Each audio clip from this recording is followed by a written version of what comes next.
প্ৰায় 60 দিনমান বিচনাত একেটা ভাজতে পৰি কেনেকুৱা লাগি যায় আপুনি ভাবক। সেইকাৰণে এটা ইমাজিনেশ্যন মনলৈ আনি ল'লোঁ। সন্মুখত ব্ৰহ্মপুত্ৰ নদী, হাতত একাপ চাহ, এটা ধুনীয়া পৰিৱেশ, হালধীয়া ৰঙৰ বাঁহ, ৰঙা ৰঙৰ ফুল। এবাৰ চাওকচোন পৰিৱেশটো, দেখুৱাই দিয়া। কেতিয়াবা খুব মন যায় চহৰৰ ব্যস্ততাবোৰৰ পৰা অকণমান আঁতৰি নৈখনৰ পাৰত অকণমান সময় কটাবলৈ, ল'ৰালিৰ দিনবোৰ উভতাই পাবলৈ। আগতে যে ককাৰ হাতত ধৰি বা খুৰাহঁতৰ কোলাত উঠি বহাগৰ বিহুত নৈত গা ধুবলৈ গৈছিলোঁ, আপোনাৰ বাৰু মনত আছেনে? ল'ৰালিৰ সেই এৰি থৈ অহা দিনবোৰ এতিয়া মনত পৰিলে বৰ দুখ লাগে। ভগৱানে যদি সেই দিনবোৰ আমাক আকৌ এবাৰ ঘূৰাই দিলেহেঁতেন।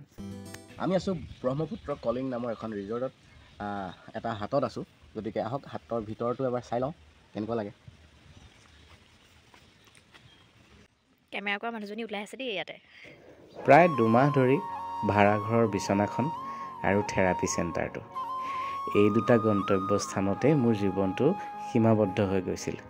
অফিচৰ পৰা ছুটি দিছিল যদিও স্ক্ৰিপ্ট লিখিবলৈ এৰা নাছিলোঁ।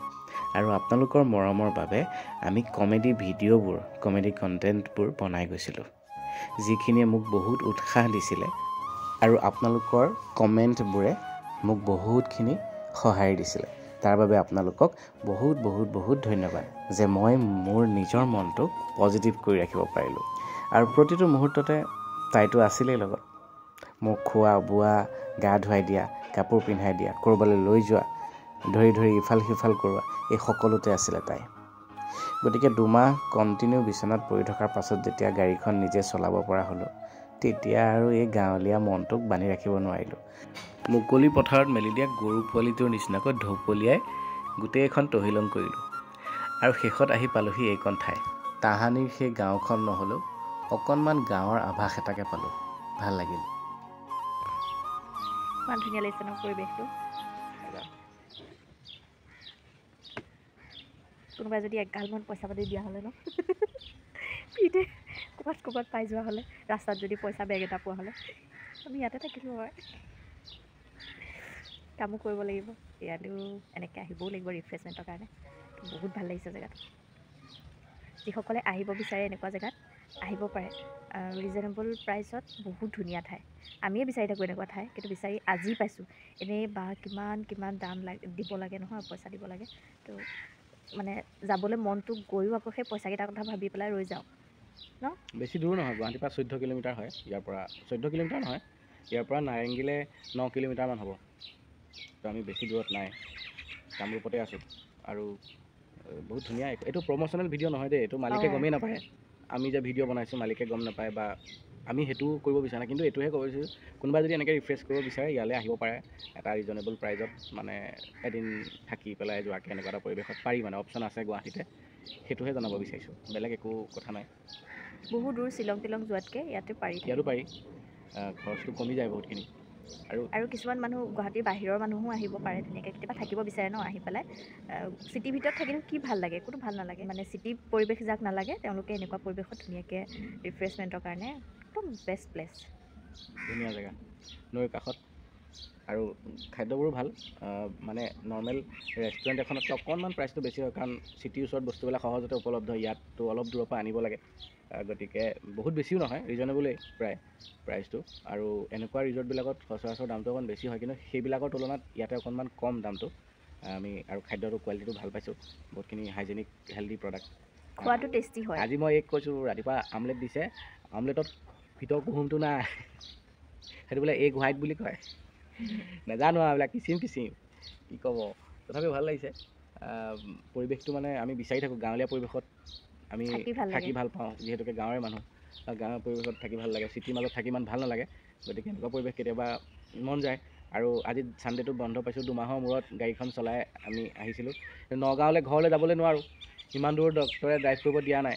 10 কিলোমিটাৰমান দিছে, তথাপিও 14 কিলোমিটাৰ ড্ৰাইভ কৰি আহিছোঁ। অকণমান বাজেটতে ৰৈ আহিছোঁ, মাতটো ভাঙি গৈছে।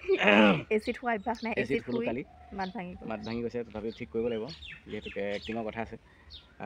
বাকী অকণমান পৰিৱেশটো দেখাওঁ আহক। বাহিৰৰ আমি অকণ তললৈ যাওঁ, ব্ৰহ্মপুত্ৰৰ ওচৰৰ পাজৰৰ পৰিৱেশবিলাক তলৰ পৰা অলপ দেখাওঁগৈ। এতিয়াতো আপোনালোকক ওপৰৰ পৰা মানে এটা পাহাৰৰ টিলা নিচিনা আছে, সেই টিলাটোৰ পৰা আপোনালোকক দেখাই আছিলোঁ। এতিয়া আমি অকণ তললৈ গৈ পেলাই চাওঁ কি আছে। ডাক্তৰে কোৱা কথাষাৰ এতিয়াও মনত আছে, যেতিয়া তেওঁ কৈছিলে যে মোৰ সোঁহাতখনৰ আধা অংশ কমপ্লিট চেঞ্চ নাইকিয়াই হৈ গ'ল, গতিকে খুব সোনকালে যদি অপাৰেশ্যনটো কৰোৱা নহয় তেতিয়াহ'লে খুব বেয়া অৱস্থালৈ গুচি যাব। সেইখিনি সময়ত মোৰ মনটো একেবাৰে ভাগি পৰিছিলে, নিগেটিভ হৈ পৰিছিলে, আৰু সেইখিনি সময়ত মোক একমাত্ৰ সঁহাৰি দিবলৈ মোৰ নিচেই কাষতে আছিলে তাই। এইটো প্ৰপাৰ্টিও তেওঁলোকৰে হয়, তো ভাল লাগিছে। ইফালেও আছে, ইফালে আমি দেখাই নাই আজি, এতিয়া আহিছোঁহে ওলাই। এইটো ফালে এইফালে যায়, ভাল লাগিছে ন? ফুল চুলবিলাক চাওকচোন, কি যে মজা মজা।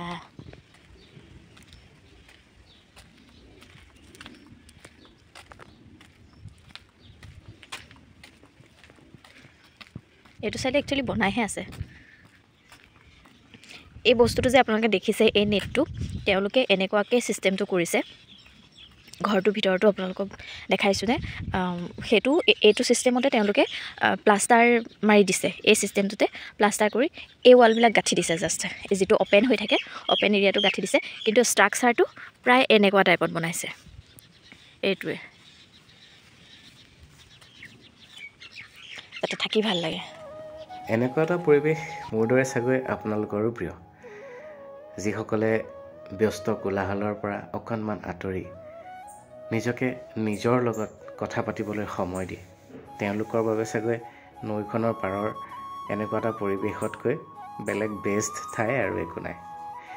মোৰো ভাল লাগে, সময় পালে কেতিয়াবা নৈখনৰ কাষলৈ যাওঁ, সন্মুখত ৰৈ নৈখনৰ মাজত লুকাই থকা সেই বিষাদবোৰ জুখিবলৈ চেষ্টা কৰোঁ।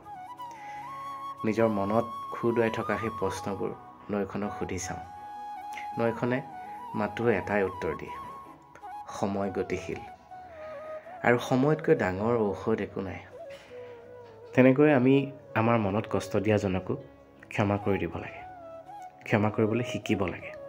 কাৰোৰে পৰা একো আশা নকৰাকৈ কেৱল নিজৰ কামবোৰ কৰি নিজৰ জীৱনটোক নতুনকৈ সজাবলৈ চেষ্টা কৰিব লাগে। তেতিয়া সেই মানুহজনক প্ৰত্যুত্তৰ আৰু আমাৰ আশাবোৰ পূৰণ কৰাৰ দায়িত্ব কেৱল সময়ৰ ওপৰত থাকে। সময়ে উপহাৰো দিয়ে আৰু সময়ে প্ৰতিশোধো লয়।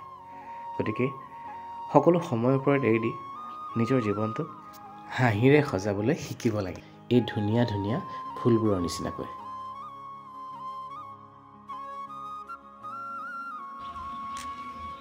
আমি ৰিজৰ্টখনৰ পৰা ওলাই আহিলোঁ। ওলাই আহি পেলাই আমি বেম্বো ৰিজৰ্ট এখনত এয়া দুপৰীয়াৰ আহাৰ গ্ৰহণ কৰিছোঁ। বিশেষ একো নাই, দালি, ভাত, আলু ভাজি আৰু এয়া ননী আমলেট। ননী আমলেট বাইদেউ ফুলটো মূৰৰ পৰা গুচোৱাই নাই, গুচোৱাই নাই। বহাগ মৰমত মানুহজনে পিন্ধাই দিছে যে, বহাগ আহিছে সেইকাৰণে নাচনী ফুলটো আছে আৰু বৰ গৰম, বৰ গৰম। গতিকে আমি আমাৰ জীৱনটো তেওঁলোকৰ দৰে কিয় নহ'ল বুলি পস্তাই থাকি বা ৰিগ্ৰেট কৰি একো লাভ নাই, কাৰণ আমি তেওঁলোকতকৈ পৃথক, সেইবাবে আমি তেওঁলোকতকৈ বিশেষ। আমাৰ এই ব্লগটো চাই কেনেকুৱা পালে আপোনালোকে কমেণ্টত জনাব, আৰু যদি আপোনালোকে ৰাতিৰ পৰিৱেশটো চাব বিচাৰিছে তেতিয়াহ'লে আমাৰ মিনি ব্লগটো চাবলৈ নাপাহৰিব। বিদ্যুৎ শইকীয়া কমেডি ক্লাব ফেচবুক পেজত সেই ৰিলচটো দেখিবলৈ পাব। ধন্যবাদ।